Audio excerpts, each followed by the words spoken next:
পশ্চিম এস্তোনিয়ায় Baltic সাগর ও Riga উপসাগরের মাঝামাঝি অবস্থিত সারেমা ও হিউমা দ্বীপের যোগাযোগ এতদিন নির্ভর করত ফেরির ওপর, কিন্তু এবার প্রকৃতি খুলে দিয়েছে নতুন পথ।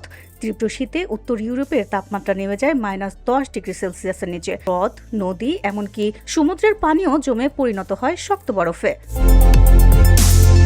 ফলে প্রায় 20 কিলোমিটার দীর্ঘ বরফাচ্ছন্ন সমুদ্রপথ এখন গাড়ি চলাচলের জন্য উন্মুক্ত। দ্বীপ দুটিকে সংযুক্ত করা এই বিশেষ পথের নাম দেওয়া হয়েছে আইস রোড। কয়েকদিন আগে আনুষ্ঠানিকভাবে এটি চালু করা হয়। ফেরি চলাচল ব্যাহত হওয়ায় প্রয়োজন থেকেই এই সিদ্ধান্ত নেওয়া হয়েছে।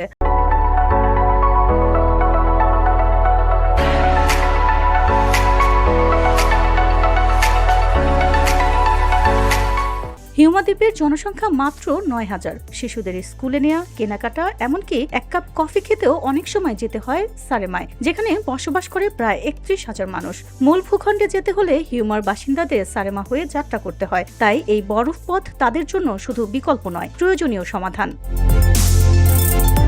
হিউমার মেয়র হার্গো তাসুয়া বলেন, এটি কেবল যোগাযোগের মাধ্যম নয়, তাদের সংস্কৃতিরও অংশ।